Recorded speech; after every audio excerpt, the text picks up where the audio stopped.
I broke my own rule, because when I tell people, when you register a domain name, it ought to be easy to say, easy to spell, and easy to remember. Unfortunately, my domain is none of those things. So, but there it is. I'm stuck with it. The domain is many, many years old. It's ensconced in the internet like a tick. So, Very true.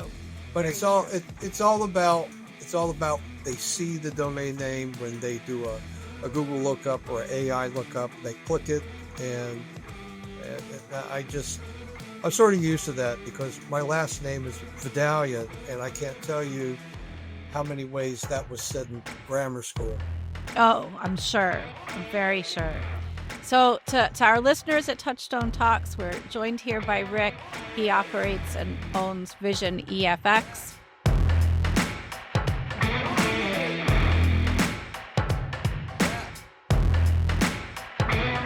Rick blends advertising principles with the dynamic web design and digital messaging. That's what his company can do for you, and he's here today to talk to us about how important it is to keep control over your intellectual property that is digital. It's amazing how easy that is to get away from you. In fact, just so our listeners know, the reason this resonated with me is when we went to launch Touchstone Talks, we went to use our Touchstone YouTube channel, which had been set up by the owner prior to us, and nobody knew how to get into it. And so we have an old YouTube channel that we cannot use with content on it that is largely no longer relevant to us, and we launched something new instead. So we have Touchstone Talks, so that's okay. I've often found that when there are old domains, it's a very tricky thing to prove ownership. At some point, if you do lose ownership or get locked out of a domain, you can go through several legal hurdles. It takes a long time to do, but in the end, if it's worth going through the time and expense, then it's certainly something that you can do. And it all depends on the company. I know that with GoDaddy, they have a submittal process where you would submit everything from business documents to licensing and proof of business ownership, who you are, to take control of a domain name that was either abandoned or no longer in, or that was went back into a registrar queue, meaning that its domain will be put up for sale if the domain is abandoned. But if it's taking control of a directory entity or a third-party entity like YouTube or any Google product, you can go through a submission process where you submit documentation, business licensing, proof of corporate ownership, and so forth, to prove that you are who you are, right? Yeah. I say that, technology is so important these days on how we're communicating out marketing material and advertising, and there are so many different ways to go about doing that. I feel like sometimes our owners can get confused on best practices and how to kind of keep up with that. And then when we get into a sales process, we ask for all that documentation, turn over all your IP. And they're like, oh, I don't have any. I'm like, you have a website, that's IP. So talk to us a little bit about advice for best practices. Like, I loved the tidbit that you just said about keeping it relevant and rememberable about the domain name. What are some other guidance that we can offer to our owners. And I love your cat, by the way. Where did he go? Oh, is he in the back? Is he? Yes. He's set himself up as your apprentice. Oh my Lord, that guy. Here's a great tidbit. This all comes about whether you plan to sell whether someone plans to sell their business or not. It would be a good idea for them to do it in the Microsoft Excel sheets or a Google spreadsheet, but create something like an online asset inventory sheet. This especially holds true for remembering passwords. I was working with an attorney client yesterday, and he had a stack of papers like this, and he's flipping through them trying to find his login to Gmail and to the website and to his own personal 365 account for his law practice. So it would be, you can create a password protected either in Google Docs or Microsoft Excel, and create yourself tables. You can have dates, you could have your different assets like your hosting, your website login, your hosting, the login to your domain registrar, because there's multiple components to a domain name. At the highest level, your domain name is with the registrar. It could be, for example, with Network Solutions or GoDaddy or Two Cows located in Australia, or one half dozen or the other registrars. So that is the topmost level for a domain name. And then the domain name DNS may be controlled by another third-party entity like Amazon AWS or Cloudflare or another hosting company. So you want to make a sheet that has all these different areas where you're going to have passwords. You're going to want to make note. Does it require two-factor authentication? Because, for example, if you're getting ready to sell your business, if you're not able to replace the two-factor phone number or SMS, or some people use QR codes for that, or even or digital print, you'll need to remove those. So it's just a great idea to just create a sheet, and then as you remember things, throw it on the as sheet. people ask you, throw it on the sheet. Yep, absolutely. Well, and the hard part of that sometimes is like, I'm not the one that sets up our website. I worked with our team to design it, but I have a director of operations that does that. So if that director of operations leaves and the two-factor authentication is still going to her phone, that's a problem. Yep.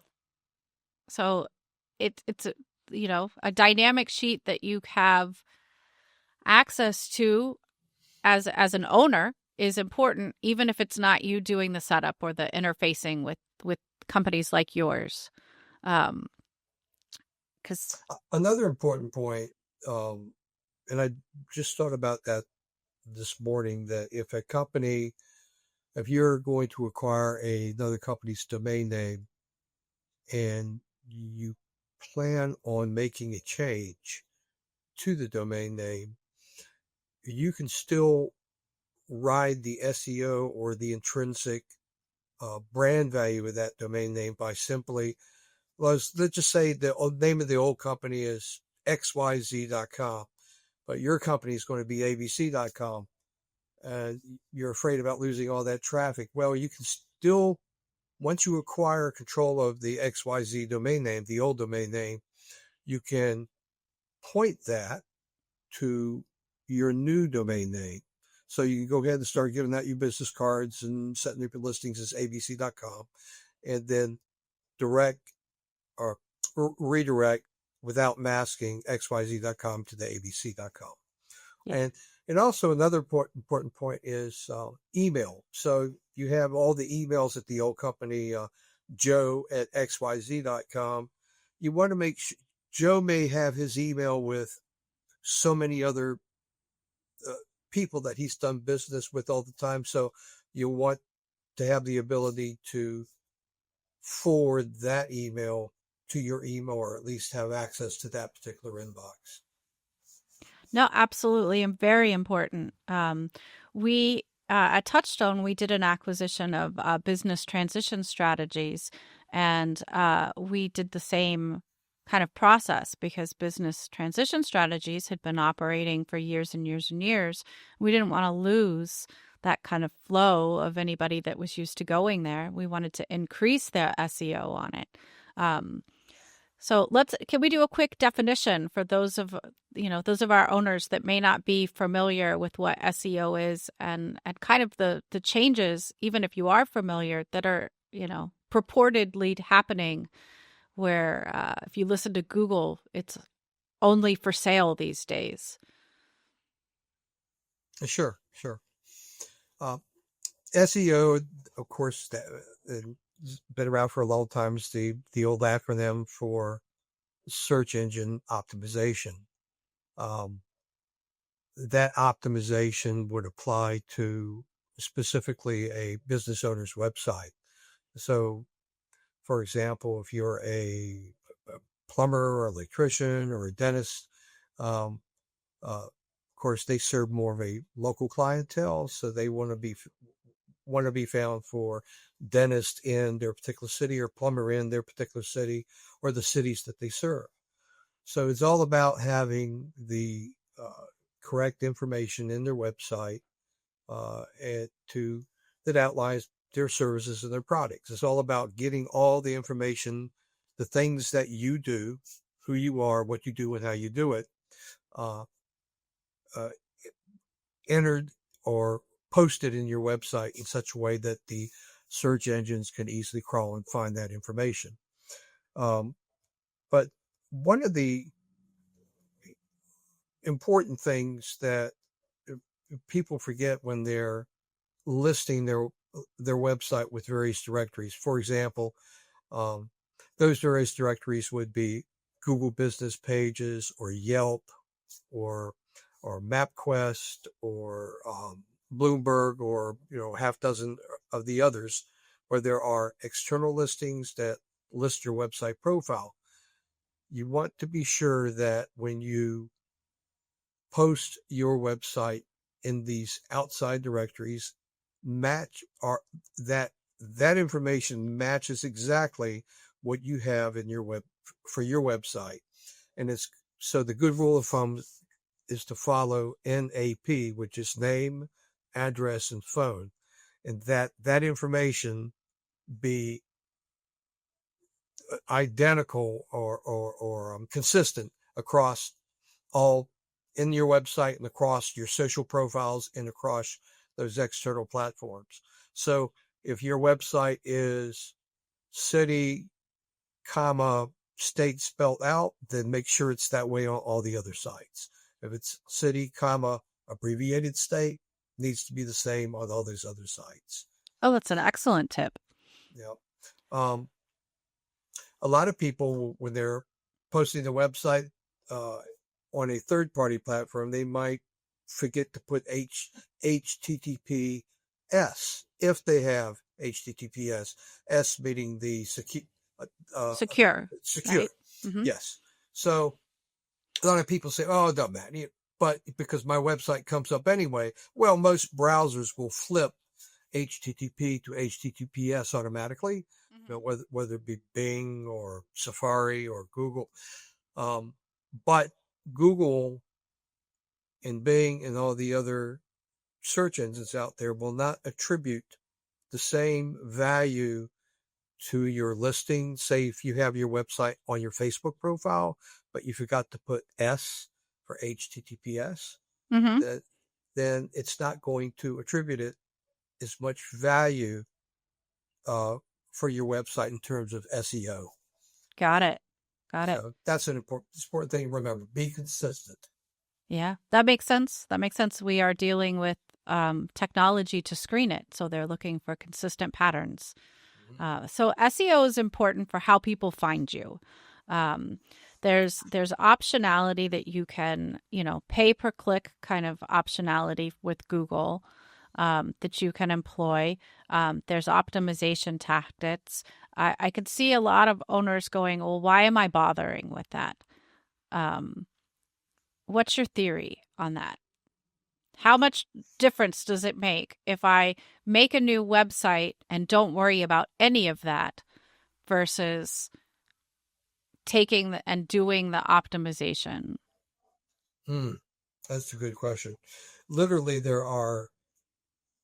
each and every day, there are new website entities. They may not be what you may think of as a traditional website.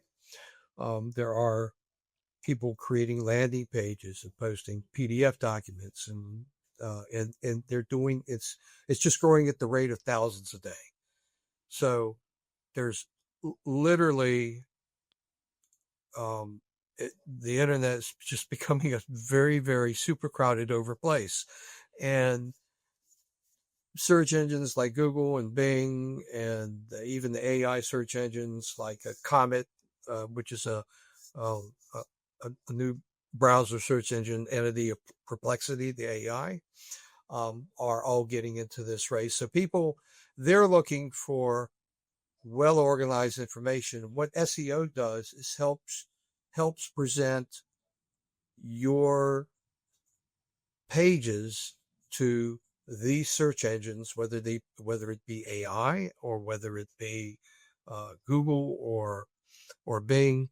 It helps present your information in a well organized way and fashion. And they even give you tools to help.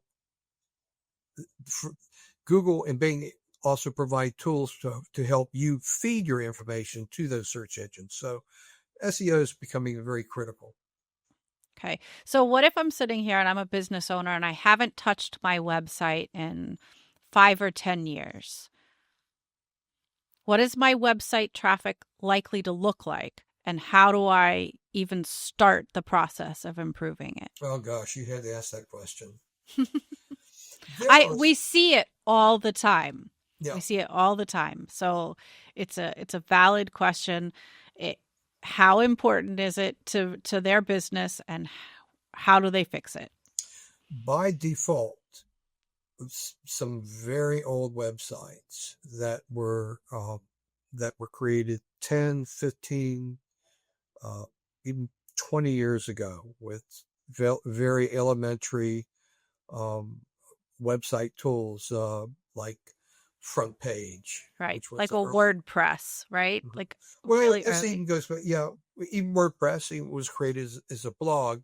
They what we call in the industry are grandfathered in for these search terms. And when a website is created very, very early on, um, all these you have all these robots and directories that they scrape. So if they see this old website, it gets picked up by other directories because they're looking. You have some people who make a living just by they'll create a listing or directory for dentist website, directories for hair dryers or whatever it might be, and they scrape. The internet is constantly being scraped for uh, uh, for information to populate these other directory sites.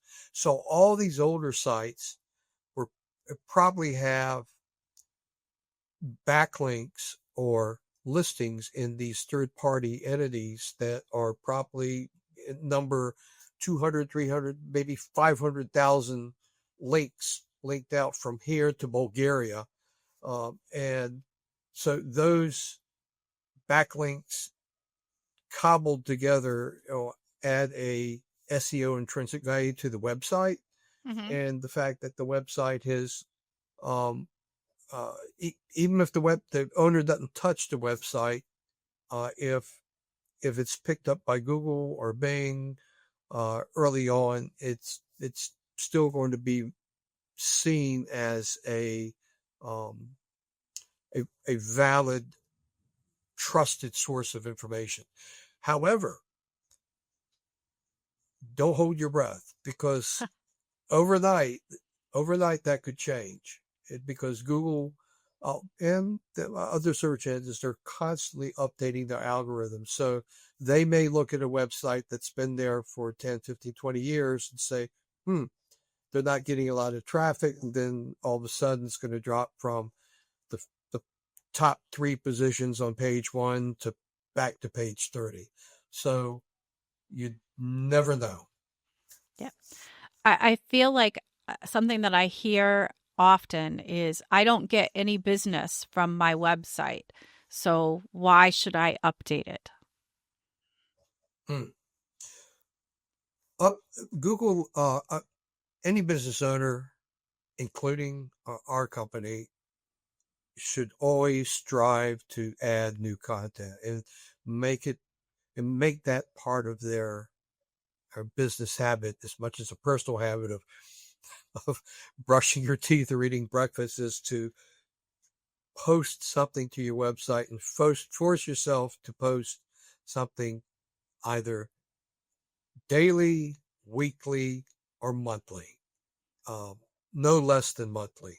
If you don't know how to do it, then harangue the person who built your website or your webmaster or someone in your office to say, look, we need to add some content to our website. Let's add some content. Nothing looks worse than, or even updating pictures or removing old information. A great SEO tactic that a lot of people don't realize, is to take existing content that's on your website and just rewrite it. Google loves fresh content, because when they see that a website is either adding new content to their website or making changes to existing content, Google will come back and crawl that website with more frequency. Oh, that makes sense. That makes sense. Now, Vision EFX offers a bunch of services that would help with this. If I'm an owner that's coming to you and saying, this is in my business plan to do better for next year, what does that process look like? There's typically businesses, whether they are an existing client of Vision EFX or they're a new client, need help either redesigning or freshening their existing website, or they're having the existing website that they absolutely love, but they're not getting any business, so they will approach us for SEO. So every business situation is a little unique. So we have a quick phone call or virtual meeting with them. We take a look at the website, we make recommendations, and then I present those recommendations so the client can decide to move forward or not. Excellent. How often do you see this involving other social pages, right? Like a LinkedIn, or do you tie those together? Does the website exist in isolation? What's your advice on that? That's a good question. LinkedIn, well, depending on the business, I'll give you 2 examples. You have one company that's a very technology-driven company. So for them, posting on Facebook and LinkedIn is good. Facebook is because there are, it has a huge reach. I bet that being a little bit more on the personal side, and then LinkedIn has a very great or very good B2B reach.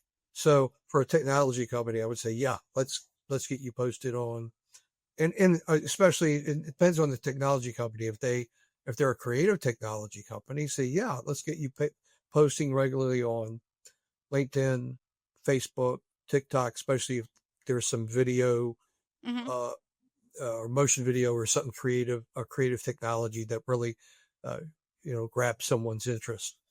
On